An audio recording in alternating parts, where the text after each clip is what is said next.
Welcome to the Savage Freedoms Podcast. And today, believe it or not, yes, I know I'm wearing the exact same shirt that I interviewed my friend Ramon Ray in. Well, that happened like 2.5 hours ago, and that hasn't changed. No, it's not a next day. No, it looks like I haven't showered because I haven't fucking showered yet, and that's acceptable. Today, I have another awesome guest on. The funny story, how this went down, so everybody knows. So who I'm bringing on today, her name's Alyssa. It is Alyssa, right? Because some people say it's Alyssa or whatever. I don't know. It's some weird ass pronunciation. Anyway. Yeah. Today I got Alyssa on. Alyssa goes by Little Fit Patriot on Instagram. If you haven't seen her, you haven't seen her content, you definitely need to go see her content. But I would say beyond her content, because it's cool and all, but whatever, her podcast, the Valor Podcast, is fucking spectacular. And it's got a big focus on women empowerment, but it's not like a feminist movement by any means. It is legitimately patriotic women with a powerful voice that are sharing really spectacular conversations and stories. And this is how I just want to tell you, this is how I came to find you. We were talking about this a little bit before we started recording. So I found out about you on Instagram because a friend of mine that I follow, who I know in real life, who works for an optics company down in Dallas, Texas, she shared one of your stories on her story. And I was like, what is this story? And I hit it and it popped up. And it wasn't even you, actually. It was like a mentality post or like a motivation Monday or some shit. And I was like, oh, that's a cool story. I'll like that. And then I saw Little Fit Patriot, like, that's a weird ass name. What's that? And I clicked it and your content came up and I was like, oh, veteran mom. She does a bunch of shit, entrepreneur, like she's driven. Cool. This is interesting content. And I'm like, all right, I don't care about the content. Who follows you and who do you follow?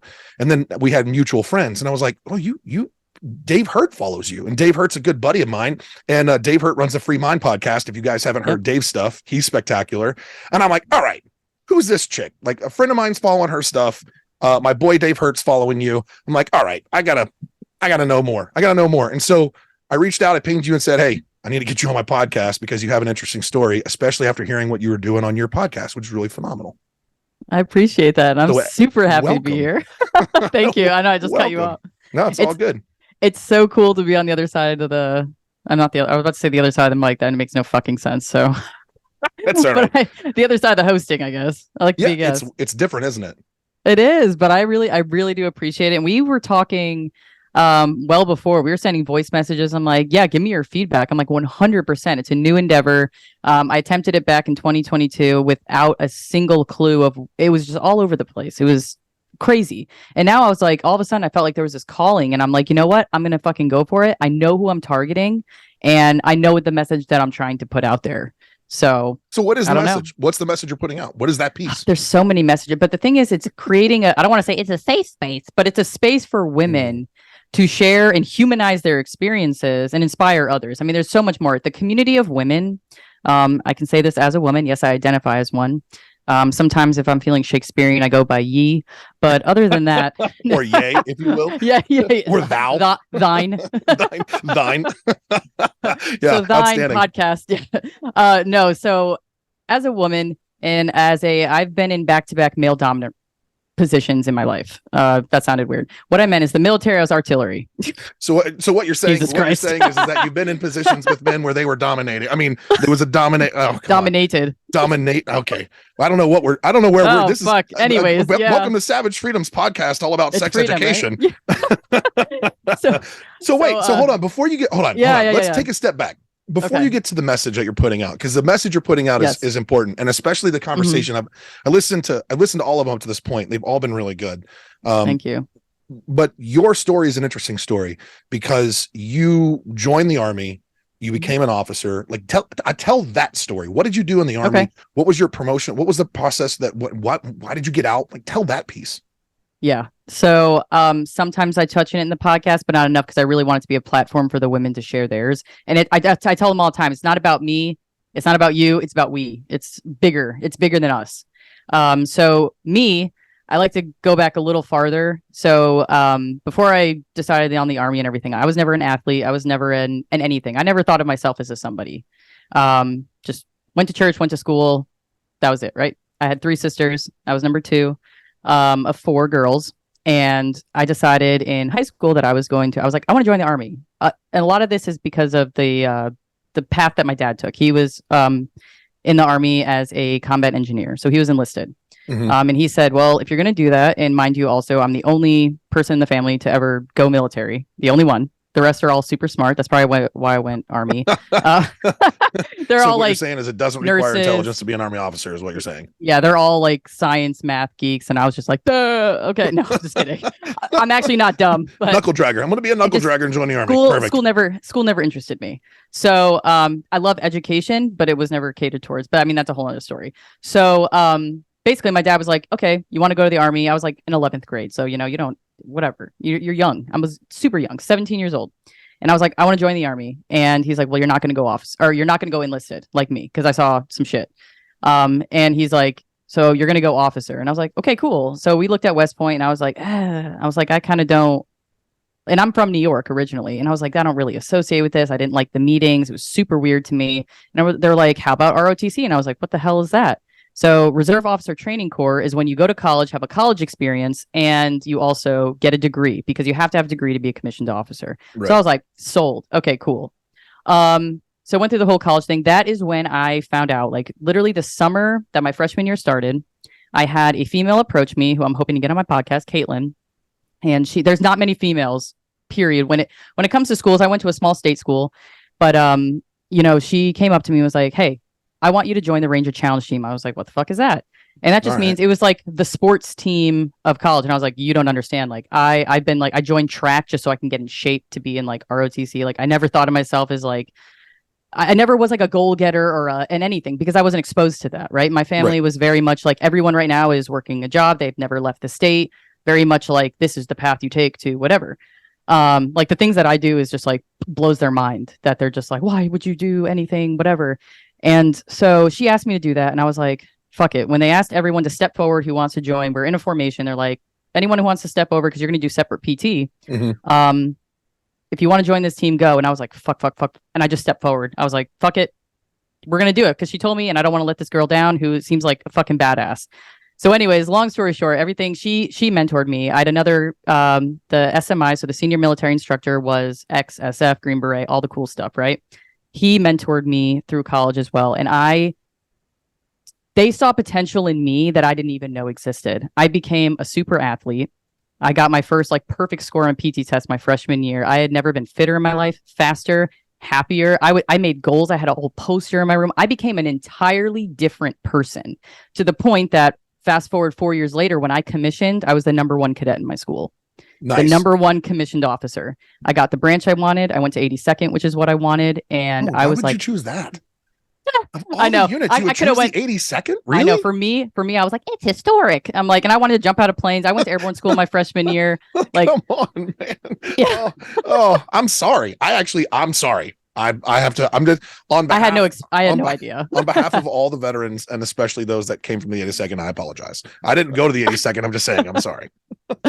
It was definitely tough, but again, I met some amazing people, and it's changed my outlook on life. The military had a huge impact on who I am today.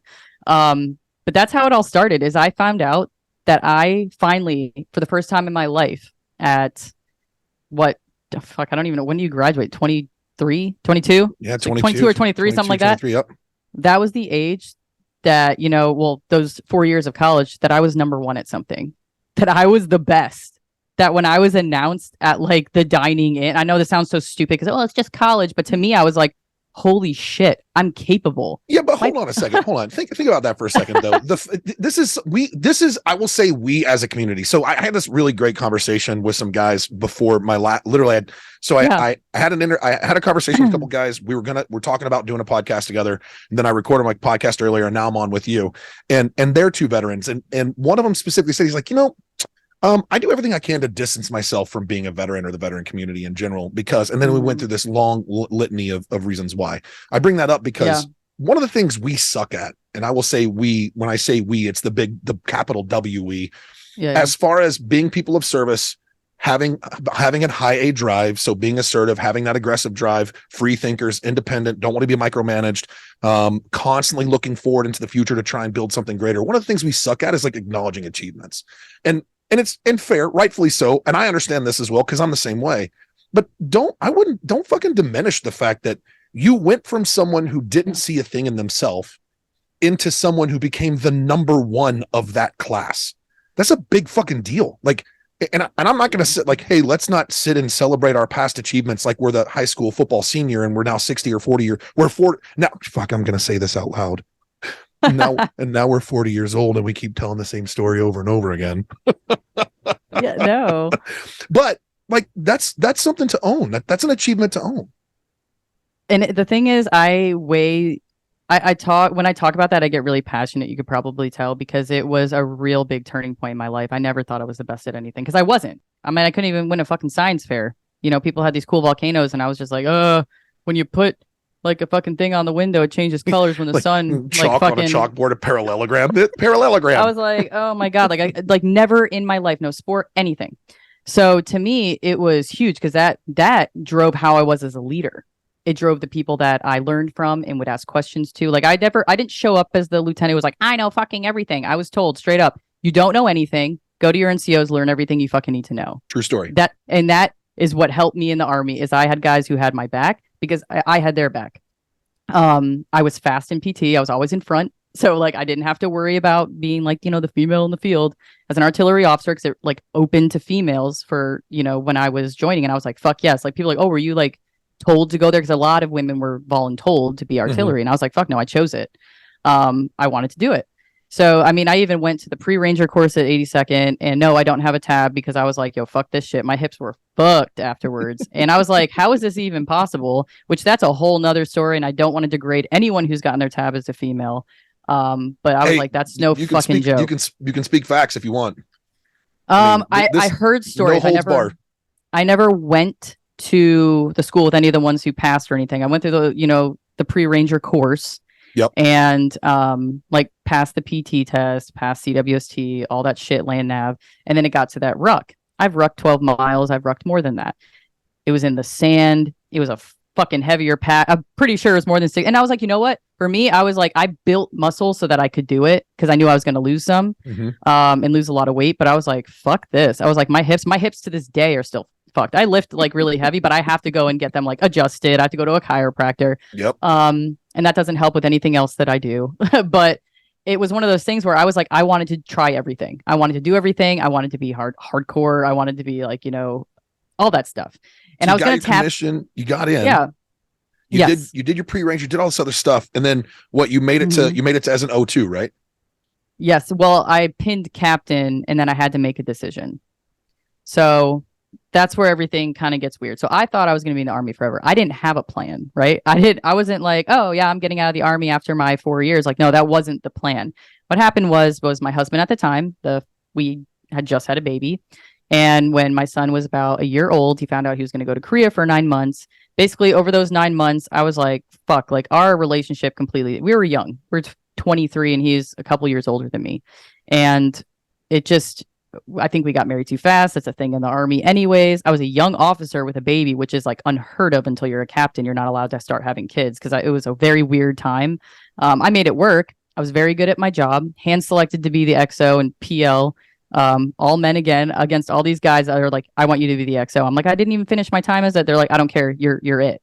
I want you to work for me. Yeah. And I was like, okay, cool, whatever. But I had a very tough decision to make. Me and my husband at the time, now my ex-husband, like decided this is just not going to work. I was like, our kid was only 1 year old. So I'm like, fuck, like I'm going to have to go to the career course. I pinned captain. I have to go to the career course. That means I move. That means I have to take my son and find something for him while I'm studying for, the career stuff, which is hard. The career course is very difficult. And I was like, I don't know if I can make that commitment. I started looking at different branches. I was like, what can I do? But I was like, I don't want to do nothing. I don't want to do some shitty work. So I was like, I think I'm going to get out. Did the whole, it was just a very, very hard time. So like I got divorced. I got out of the Army, became a single mom and joined corporate America all in the same time. It was the most stressful time of my life. I knew nothing about corporate America. And right now I can say 4 years into it, it's not for me. I wish that the military had more options going out. I was just like, that's what they did. You either went to school, you joined corporate America, or I didn't know you could be an entrepreneur or like pursue other things. I didn't know that. I didn't even know what the Right? fuck the entrepreneur was. You were like, what? Start and own my own business? I was like, of what? I'm like, that's terrifying. So when your transition, when you got out, so I know for me personally, when I got out, I lost everything. Like I lost my identity. I lost my purpose in life. Yeah. It drove me in a really, really dark place, and it sent me to a really dark place because I lost my tribe. And again, look, a lot of times we get people, I have conversations with vets that spent 4 years in or 6 years in, and I spent almost right around 17 years in my entire adult life. That's all I knew. The learning curve is steep when you come out regardless. And then the learning curve, I think, is even steeper when all your adult life. But here's the kicker. You got out and your entire adult life, that's all you knew. Mm-hmm. What was that piece? Like, I mean, I understand you were a single mom, so you had someone to be responsible for. Yeah. And also, how the fuck did that come out? Like, how did that affect that transition coming out and losing that piece? Like, this is what you were going to do. You knew this is what you're going to do. I'm still like questioning that decision to get. No, I'm kidding. No, it was hard. Going back. So I had the loss of purpose. So you take me as like, okay, since college through my military career, I was deemed like I got top blocks. Like which in Army terms is like the highest rank. Like I was in the top, 5%, top whatever for the unit against all infantry guys because I was just a battery, artillery battery. Like, so there's only one and there's, the infantry guys. Right. So I always ranked like top. I went from being really great and I was like, I'm going to get out and I'm going to fucking kill it in the corporate world. That's where I had a big loss of purpose. I'm like, what the fuck am I doing? What am I doing this for? I manage a plumbing supply shop. And I'm very open about saying like, it's not, I don't like working for another person. I work like a dog right now. And it's like, there's no like, there's so much I could say about that, but regardless, loss of purpose was one. I was like, I knew what the fuck I was doing in the military, not saying I want to be in today's military because I absolutely would fucking hate my life right now if I was. Yeah, so I'm to make that very clear. But it was the camaraderie. There was something, and I know it's like, oh, you have friends, and my family all still live in New York, so I don't have family out here. It's not the same thing. But it's not the same. You spend day in, day out, like everything with these guys, gals, whoever. And it was just that piece, like where they just understood what you were going through. They knew the training. Like it was just, I missed that. The purpose, and then as with a young child, I was responsible for another life. I didn't have time to actually feel all the feelings. If I did, it was at night. Yeah. I couldn't until I moved to Texas, which it was me and my son, who was barely 2, not even 2 yet, in a car driving 20 hours from Georgia, my last duty station at Fort Benning, all the way to Texas. Just me and him with our stuff in a car, and we're like, here we go, we're taking on the world. And I was like, as soon as I got to my apartment, I just broke down. I was on the kitchen floor just like, what the fuck am I going to do? Because in the military, so things are like pay wise just made sense. Everything was the same. You never got paid less. Like everything was very consistent. And you knew it was coming. I lived in military housing at the end, and I lived in the cheapest one. I didn't give a fuck. I was like $700 a month for everything. Sold. Like I'm not a fancy fucking person. I'm like, I'll take the bare minimum. I'm cool, have roof over my head and heat and air and whatever. So I went to Austin where I was supposed to work, or I originally was working. Now I moved out to the fucking shitty ass Killeen area. I don't live in Killeen, but I work in Killeen. So if anyone doesn't know, it's the armpit of the world. And so in Austin originally, cost of living is, so there was a while where I was pinching pennies to the point I was like, holy crap. And not to bring up like the X piece, like me and him get along for my son. For me, I think that's the most important thing, is that me and him get along and have a good relationship. I don't care about having fights. I never took anything from him. He never took anything from me. We just went our separate ways. And I think that's how it's the easiest way to go, unless you have a lot of assets or something tied. We never did. And the thing is, I was like, I'm strapped for cash. I was selling everything I could. I remember taking my baby on my hip, going to stores trying to sell my clothes, but it wasn't hipster enough. Because if you don't know Austin, it's very like San Francisco typey. So they were like, this stuff isn't like cool enough. I'm like, so you'll buy a trash bag that looks beautiful to you, but you won't buy like, I was like, you're gonna buy a trash bag with sequins, but you're not gonna buy a pair like of just actual clothes. I had bags of stuff that I was bringing in with a baby, dragging bag. I'm like, please, anything. Selling books. I found ways to sell things online. And then finally I was just like, I have to move apartments. I moved apartments with my son to something that was more affordable, a little bit more ghetto, but it was like safe enough where I was like, okay, whatever. But I went through a very hard time financially. And I remember asking my ex only one time. I don't ask anyone for anything, but I was like, I need like $300 to pay off something, because I'm like, I'm putting out all these bills. I'm like, I'm trying to figure out life. And the thing is, it's not something I ever sat down with my parents or you'd learn in school, because you don't. And now it's like, I know I'm talking a lot, but it was a very, very stressful time for me getting out.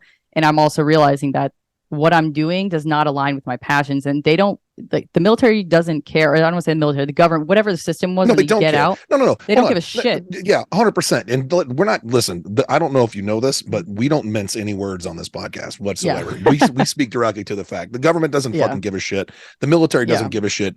You're a number when you're in. You're considered an asset. When you're out, you're no longer a number. You're no longer an asset. Nobody gives a shit about you anymore. Go on your merry fucking way. So it is what it is. And you're 100% right. Like, first of all, they don't teach this shit in school. That's the first thing. The second thing is they don't teach any of this in the military, because your principal focus is do your job, be good at your job, constantly seek to be better at your job, and serve, be of service. Like that's the whole focus. When you step into the civilian market space, just trying to figure out how to navigate the civilian market space in of itself is a challenge. And two, that you don't fit in. So navigation is a challenge itself. The second thing is the learning curve in any aspect of how to apply. Like, there's no translation manual for what you learn in the military and how it applies in the civilian market space. And so it requires, and especially at a younger age, that the maturity level of being able to try and translate that shit into the civilian market space is even harder. Absolutely. I mean, I was reading books. I was like because I went through Alliance, which is like they take officers that are high ranking, like you have to be a certain kind, they have to hand select you, and then they put you into above entry level jobs. So it's not like it was a chump paying thing, but I was doing like fucking what I would equate to like a specialist's work. Sure. Like that's what I was doing at first in the warehouse. I'm like, what the fuck is this? I'm like, I should not be doing this. This is not what I like. This does not fill my cup. But I don't know. It doesn't translate, and there's no other education that they provide, or like what would you be a good fit for? Like I've thought about that too. I'm like, I would love to go back to military posts, to people getting out or people considering it, to be like, here's your actual, or writing a freaking free ebook for veterans to be like, here's some other options, and I'm sure it's out there already. But for people that follow me, it's like I would love for them to ask, because I'm like, it's a scary thing, like jumping into the, and some of us don't have a choice. Like I did have a choice, but I better for my son. I was like, I have to be stable. I have to be located somewhere that I'm not going to be leaving anytime soon. Yeah, as a reset of priorities. Yeah. So we were doing military, me and my ex. He got out now, and now he's like 1099, living his best life in Florida with his girlfriend, doing whatever. And I'm like, that must be nice. But it's like, he was still in while I got out. So he was doing training and stuff like that. So it was just all a really big clusterfuck. And now here I am, like fast forward, I got out in 2019. So here I am. Finally, I would never have imagined that I'd be doing anything that I'm doing, living in a house that I bought myself. Oh, it's a loan, but still, I bought it myself. I signed for it myself, with my son, not pinching pennies, and just pursuing things that set me on fire. Like I would what are never. You doing? So fast forward to where you are. I mean, that is the piece, right? There's a piece there to consider, which is I went from having no fucking clue what I'm doing, not knowing what was going to fill my cup, not knowing what I can find significance in, into like, I'm having success. I see success. I understand what success is. And also, more importantly, I see the direction I want to go now. Because that was the thing that you had talked about before. And you actually said this in one of your podcasts, was you didn't have direction, and now you see the direction you have, or there is a direction that you are definitively going. Yeah. And that was a lot that I feel like I have a lot of things to say on all of it. So I'm trying to go piece by piece. So yes, in 2020, I guess we'll start there. 2020 was when the world fucking shut down, right? But that's when I moved out here. I was asked to take over this store, right? To leave the little the manager training program, to essentially manage early. And I thought, oh, this must be like me being the best. No, they just threw me out here, and it's fucked up. So that's the only part right now that I'm like, I will figure out how to get out of this like sooner rather than later. And I'm not going to stop anything I'm doing on the side. I'm going to do both at the same time. I'm going to put all my effort into everything. Doesn't fill my cup, my current job, but it pays the bills, and I can't be irresponsible as a mother. Like I owe that to my son to make sure we're taken care of. But in 2020 is when I decided to be a creator. Never in my life had I even had these apps. I had like Facebook. That was it. Yeah. I got an Instagram, went from private to public, and I was like, fuck it. I'm going to start talking about my fitness journey. I'm going to start just posting stuff, right? Like little by little. It was like me and my son. It was like, here's some supplements. Like, here's me like working out. Look at my quad. And, like whatever. And I got to the point where I was like, holy shit, like people are commenting. There's like affiliate. What the heck is affiliate marketing? People want to send me stuff. I'm like, okay, cool. So, I got into the creator space. I didn't even think of myself as a creator. I never thought I'd be in front of a camera. I was asked to model for the first time. And I was like, what, me? I was like, absolutely not. And then now I've been in front of a million cameras. And that was a lot of fun. But it's like I started seeing the creative space. I started tightening my circle. And it's now it's better, like years down the road. At first, it was just changing the circle. Now it gets smaller and smaller, but it gets more, it's quality now. It's not quantity. It's the quality of my circle that matters so fucking much about who I am and what I'm trying to do. And that's what fills my cup right now, is the fact that these people have my fucking back. They want to see me succeed. They understand that there's enough cake for everyone to get a slice, right? There's enough people in the world. There's enough cash in the world if that's what you care about. But I'm also learning I'm doing something without the intention of making money from it. My podcast doesn't make a single fucking cent, but I love it. And everyone says that. They're like, yeah. And I'm like, yeah, but guess what? That's like, for me, it's the community piece. It's the fact that now I have these women in my corner, and men too, that listen, that are like, I can refer them to each other. I can foster these different relationships. I can network. I can like help others. Literally that conversation. Like, so my boy Ramon Ray just come on. Yeah. Please, I want to please listen to that episode when it comes out, because it's phenomenal. Ramon, we were just talking about this concept. One of the things I noticed, and I brought this up, was there's a statement that people like to use, like your network is your net worth. And I think that that's somewhat true, but I would go one step further, and exactly what you said was the circle gets smaller because it goes from quantity to quality. But quality is like what people don't understand and realize is it requires an active decision to limit your accessibility to people who don't fit your drive, who don't. Hey, look, it's cool. I can love you and not engage with you. Like, you can be my friend and I don't have to regularly associate with you because you're okay with being okay. You're okay with still accepting that mediocrity is the way to live your life. And I'm not. And that's okay. Yeah. You do you, but just recognize, like, bro, I don't got fucking time for you. And it's not because I don't like you. It's not because I disrespect you. It's because I'm on a very different path and a very different journey. And that circle has to shrink. And this concept of like your network is your net worth, but everybody automatically references that piece to money, but it's not money. I mean, it is, but it's not. It's how about like your network also directly impacts the how about your moral turpitude and the moral code that you live by. Your network directly impacts ethical actions and how your business performs and operates, and who and how you do business with who and how you do business.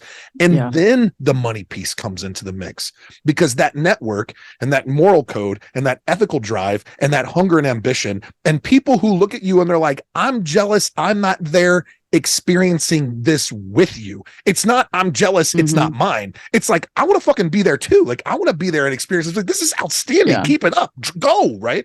There's a huge difference between the two, and people get it misconstrued. People think that entrepreneurs and really driven people narrow their circle because they're selfish. Well, we're selfish with our time, and we're selfish with our mentality, because mental health is a crucial piece for us to be better. Yeah. And if we don't have sound mental health, and we don't have a laser beam focus on where we're going, and people that support that drive and are hungry with us, for us, what's the fucking point? Yeah. And I mean, I would say, I always have a lot of things to say, but it's like with social media as like the cultural thing, you're irrelevant if you're not on social media, right? For your business or whatever. And I'm not saying you're not important. I'm just saying it's smart to be relevant and to do the things that are happening. But it is a very individual. I think that's the problem. And I see it a lot in the female community, which is why I started this, or the podcast rather, that I do, because it is very like me. Like I started seeing myself. I'm fucking self-aware as hell. And it took a lot of guts to be able to face yourself in the mirror and be like, okay, Alyssa, like, you're starting to become like, it's not just about like getting likes on something. It's not about the followers. Like, I remember for a while, like, logging how many followers I got each month, because starting in 2020 I started gaining like until I got shadow banned for being a Patriot and whatever the fuck else. I don't even care. I'm currently still shadow banned, but when people repost me and stuff, that's how I get the followers. That's right. Because at this point they've like banned me from whatever because I believe in America, which is go fucking figure. But it is a very individualistic thing where it's like, just look at me and my success and my fake life that I'm portraying and my this and my that. I'm like, it's not about that. It's not about any of that shit. And that's why I like to be raw. I like to be real. I'm trying to add more lifestyle. Yes, I still like to post some like fucking modeling stuff because I'm like, well, I paid for that, or I really like this picture. I'm like, I'm going to use it. But at the same time, I saw a gap in the female community. We're very mean to each other. We're very judgmental, and you don't even know these people. Like, this is the stuff that they're going through, or that I'm going through. This is how much you know about it. You know what I mean? Yeah. So it's like, and everyone's like that. We don't know everything that's going on with everyone. Even if you're best friends with someone, you still don't know some shit because there's some skeletons in the closet that no one wants to uncover. We don't want to have to go through that. That's right. But so the fact that there was so much judgment and cattiness, I've even had people who like read receipt my DM about like, I would love for you to be on the podcast, or can we talk about it? Because I like to vet people first. When they don't respond or whatever, I'm like, okay, like that's kind of strange. Like either they got busy, or the other side is like, some of them are like, I'm too big and too famous. I'm like, I don't care if you have 200 followers, 200,000, 2 million. I've had people with less and more following. I don't give a shit. I want the stories. People that I feel have a story to tell, because I think everyone has a story. All of us think that we don't, but every single woman I've had on, I'm just like, oh my God, I get chills. Like I literally get choked up. And this is how I know I'm on the right path. When I hear that someone shared it or they took something from it and they let me know it, they're like, this episode with this person. And then I go and I tell that person that was my guest, and I said, you made an impact. You did that. And I feel like that's me, like letting them know, like, hey, it's not me. It's you. Like your story means something. And that's the message I'm trying to get across, is like, you don't realize like these women are so self-aware. They're like, I'm getting people that are self-aware. There's some people who haven't figured it out. And those are my listeners, right? Like I want listeners to be able to take something from this and be like, okay, it's okay for me to feel this way. I'm not alone. I can be vulnerable and not be made fun of and judged. It's like, no, it's like, let's cuss, let's laugh, let's cry. I cried on my last one that I just recorded yesterday. I'm like, I don't give a fuck. Cause at this point, it's like, it's your life. It's your headstone when you die. What do you want it to fucking say? And I think there's something to be said too. You know, the fact of the matter is, like a lot of the guys, I mean, my circle, I like you said, my circle is pretty narrow, as well as pretty tight. It's closing. Yeah. But I find that the more people I'm around who are self-aware, the more they listen. I will say the more we listen in general. Yeah. Right. There's something to be said. Like, yeah, there's a lot of people who haven't got their shit figured out yet. And they're the ones that are constantly seeking, or they may, you know, fuck it. Let's get down to brass tacks. There's a shit ton of people, especially in modern society and modern community, that are in modern culture, that are so lost and so entitled and believe themselves that the world is life is happening to them. They're fucking victims.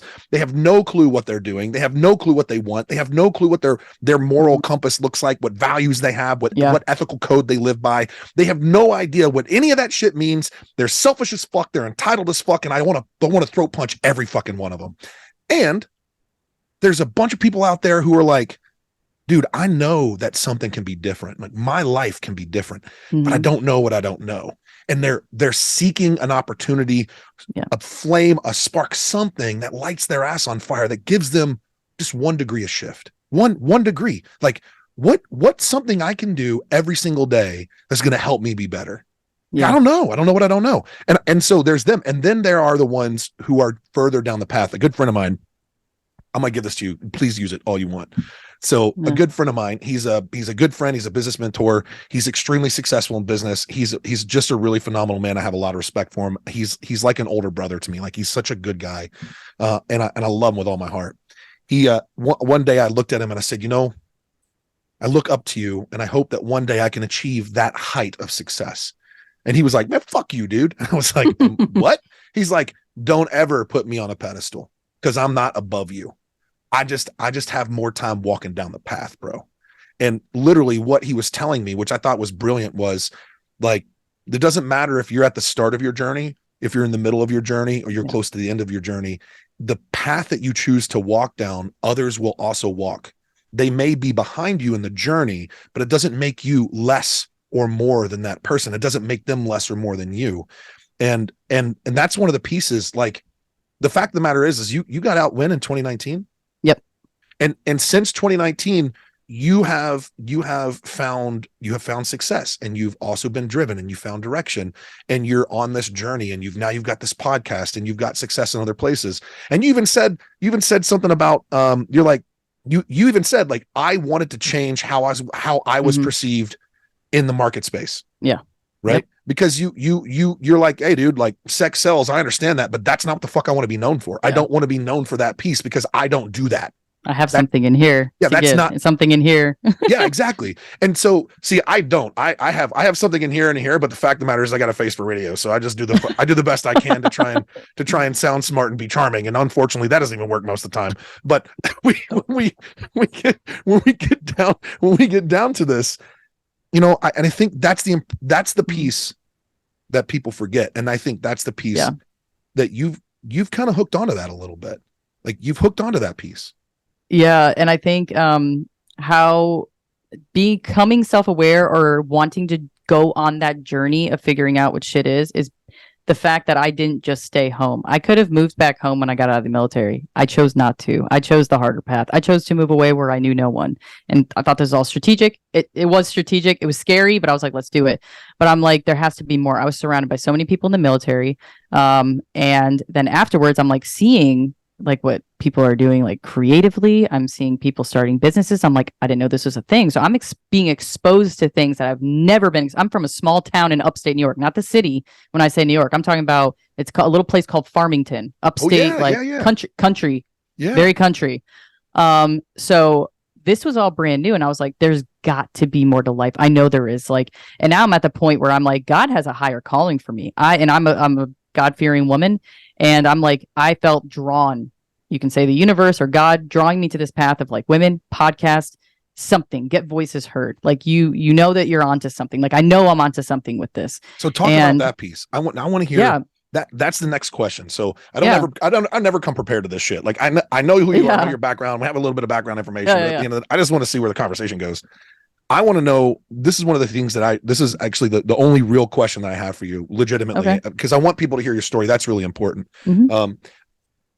What you're doing with your podcast, look, you're an influencer, you're a content creator. You put in a shit ton of hours because you work your normal job. Yeah. And I know that you're recording and editing almost every night during the week. I mean, it's an everyday thing, right? What you're doing with your podcast, I think is, as far as I'm concerned, is probably the most powerful and impactful thing you got going on, at least from an outside objective perspective, right? Mm-hmm. What's the real purpose? Like you touch on it in the podcast a little bit, but you haven't gone all the way. Like I want to, like, what's the all the way reason?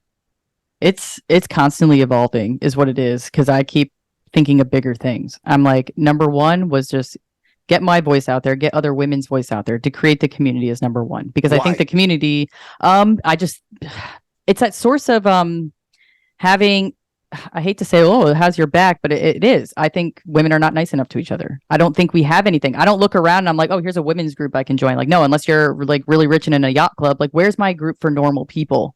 I'm a normal fucking person. I'm like, I need a group of people, whether you're a veteran or not, or you just love America and love God and have kids or whatever. I'm like, that doesn't exist. I gotta introduce you to a friend of mine. I'm sorry. I'm not sorry for cutting you off, but I am sorry for cutting you off. No, I have to introduce you to a friend of mine because you just said, where's that women's group? She's Texas based. She's out of Texas and Florida. I've known her since 2018 and 19. Mm-hmm. Phenomenal person. And she helps teenage girls. She actively helps get teen girls out of the sex trade. Wow. It's phenomenal. And I don't know why I didn't think about this before. Yeah. Fuck, I'm sorry. I actually send me that contact. Yeah. Because your podcast aligns, because you have all these girls that are in their teens that have huge amounts of trauma, that they're starting OnlyFans accounts, and they're constantly sexualizing themselves in all of these different ways in order to make money. But a lot of times, and 9 times out of 10, from what I understand, having conversation with her, is that it's all about trauma. And one of the big things you talk about in your podcast is there's a common space here. Yeah, no, there is. And I think that's what it is we're humanizing. Like, you're not the only one who's gone through this, because a lot of us don't want to talk about it. I'm finding women that will talk about it. I've talked to women who have been sexually assaulted, have been in sexually abusive relationships, abusive period. I've been in an abusive relationship. People that have just gone through things. I was young and pregnant. I just talked to someone who's, OnlyFans. I'm an ex-OnlyFans person. When I started this thing, I completely got rid of it. I never did sex work or anything to put it out there. However, doing that and being able to walk away from this easy cash was a big thing to me. I was like, God doesn't want this for me. I don't even fucking want this for me. It's been a weight off my shoulder, and I don't care how much money I'm not making anymore. I completely wiped it out, just canceled it. I was like, nope. And this has a lot to do with the powerful, like the piece that I felt like there was something calling me. I'm like, I got rid of money to make nothing because I'm making an impact. And to me, that's invaluable. And I said, there is more to me. There are more to other women. And why are we doing this just because we're like okay looking? You know, we're semi-attractive. And I'm just being vulnerable by saying that because a lot of people are like, where did it go? And I just don't even respond because I'm like, if that's what you're there for and I lose those followers, I don't give a fuck. The followers I want are going to be the ones who stay, the new ones that are coming. Yeah, I know. You had OnlyFans. I did for a little bit. Yes. It was the modeling thing. So I had a lot of like, you know, pretty pictures, and it's like, I work very hard on my rear end, and that was like my moneymaker. So it was your money, literally. My booty. Yeah. It was literally my moneymaker. Literally my moneymaker. Yeah. So I just want to go back and I want to say something that I want to repeat what you said, what I heard you say. What you said is I gave up money, right? You gave up easy money to invest in impact. Yes. 150,000 million %. See, that's I hope look, if you're listening to this right now and I'm getting choked up. This is so far, like, this is not far outside of what I talk about. We talk about mentality, we talk about business, we talk about perspective, but if there's nothing else you take away from the entirety of this conversation, I hope you take away that one piece, because that's important. This concept of, like, if your sole purpose in life is just to seek the dollar bill, there are such easy ways to do that. But if you're not just seeking a dollar and you recognize that there's a higher calling and a bigger purpose for you in this world, and you invest in impact, holy shit, dude, think about you. I'm almost tearing up right now because that's something. It was like, I don't know if you know my story. But in October of 21, I basically hit the reset button. I had a 6-month-old daughter and had $3,000 in my bank account, and no way to feed her.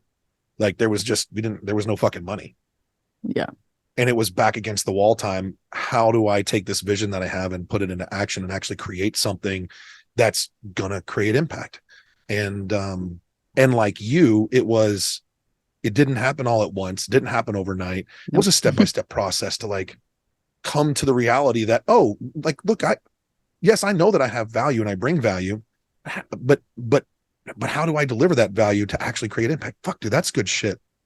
Yeah. And I mean, it was something that, because my friends are so supportive, my new friends, a lot of them are vets, or they're like big. I just went to Florida to do Memorial Day Murph in, Fort Lauderdale with a bunch of these guys and gals. And it was something that I was like, fuck it, I'm just gonna, and this is before Memorial Day that I did it, but those are the people that I hang out with, the people that are doing that shit, like killing our bodies to memorialize those who have fallen. Like, we're gonna fucking die together. And when I decided one day that I was just gonna get rid of it, I was like, because you know what? It was the fact that it was a weight lifted off my shoulder. It's money coming in the bank, but it wasn't fulfilling me. I'm like, that's when I realized that it's not a fucking dollar amount. It's not a dollar amount that's going to make me happy. Why is happiness the goal? Why do we not allow ourselves to be happy now? Because we think happiness is it's an end goal. We can't be happy until we do this. I can't be happy until I make this much. I was like, fuck that. I am happy. I'm like, I make it a point every morning when I drive to work. I'm like, God, I am grateful for the roof over my head. I'm grateful for my fucking son. I am grateful to be on this earth another day. I'm grateful for this. And I make it a point to be grateful out loud. And I'm like, the fact that I've come to the realization, I got rid of the easy money because I'm like, I don't care. It'll come. I'm like, this is something that I need to do. And the fact that it gives me so much joy, it gives me goosebumps when people talk, and it fills my cup and fills my soul. I know that this is what I was meant to do. For so long, I've been struggling to figure out, like, why the fuck am I here? I'm sorry, I'm like getting really emotional, but I'm like, I don't know. you know the thing. No, it's okay. Don't got to apologize. Let it go. I get emotional on this thing sometimes too. It's all good. There's a thing that there's a thing about purpose and identity, and it's a conversation I have with. It's not almost every single business owner, every person that I've ever mentored or coached through the personal development space in my own personal journey. There was always this conversation about identity and purpose every single time. Identity and purpose, and we turn we turn purpose into an existential crisis, because we believe that we believe that like, oh, I just don't understand what my purpose is. I just don't understand what my purpose is. Like, why am I here to do this? And we do it to ourselves, and we do it to ourselves because we're unwilling to listen. Mm-hmm. I mean, really, that's what it boils down to. Because it can't be that simple. Like giving someone a voice because I have the ability to wield influence can't be that simple. You have the ability to wield influence. Obviously you recognize this. You even said that you recognized it. Mm-hmm. You started generating followers, you're a content creator. All of these things were happening and it was increasing exponentially, and you have a platform. Now you have a following and a platform, but it can't be that simple. Creating impact can't be that simple. It's not easy. It's fucking no. It's not easy. It's hard as shit, but it's simple. Like it's simple, right? Mm-hmm. It's simple, not easy. And that's the thing. Here's the thing.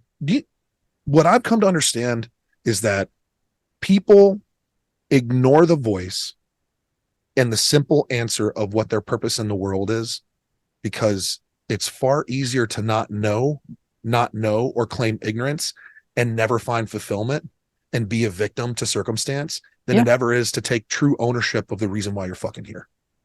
Yeah, it's not easy for you to look in the mirror. And I'm not saying point out your flaws, but to be aware, what are your triggers? Why are you stopping yourself from something? What traumas have you never faced? Mm-hmm. People are unwilling to do the hard work, and the hard work is on ourselves. We are constantly evolving. It doesn't end.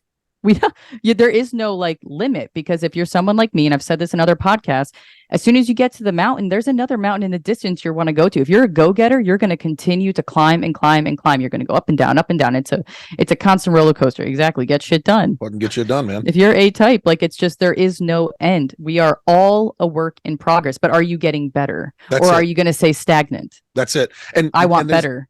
Exactly. And there's a phrase and I was given permission. I didn't think that this was okay, right? I thought this was a selfish concept, but there's a phrase that I fucking live by, and it's, I'm grateful for everything that I have, and I will never be satisfied. Like until the day I fucking die, because if as soon as I've arrived, I'm done. If I've arrived, I'm done. Like, get fucking put around in me and put me in the ground. I'm done. We're good. I've arrived. It's official. Game's over. We don't have to play the game of life anymore. It's fucking solid, right? But you're 100% on the money, man. Like I will show gratitude. I am grateful, and I'm not satisfied, because there's more impact to create. There's more success to generate. There's more lives to touch. There's more space to give, opportunities for people to speak. I mean, that just, yeah, man. I'm serious. And with the platform that I have, it's like, there's so many women who are like, my story is not interesting. I was like, are you fucking kidding me? Your story matters. Your story is powerful. And guess what? Touching one life turns to touching two, turns to three. Like, and that's what I'm trying to do. I'm like, it gives me like chills, because the thing is, you always hear, oh, someone, one person can change the world. Like, you kind of can. You can touch even a small part of it. You're affecting, you are influencing, you are inspiring. And it's a beautiful thing. And I can't wait to see where it goes. I have a lot of ideas of what I want to do, but right now it starts the podcast. Let women have that platform to speak. And I do have some guys that will be on there. I like perspective. I just wanted to primarily focus on these women's stories. Because before, when I tried to attempt this back in the day, it was like just no direction at all. And now I finally have that purpose. Will you let me know when I can come on? I'm in. I'm volunteering. Absolutely. I put my hand up. I would love it. I put my hand up. I'm gonna.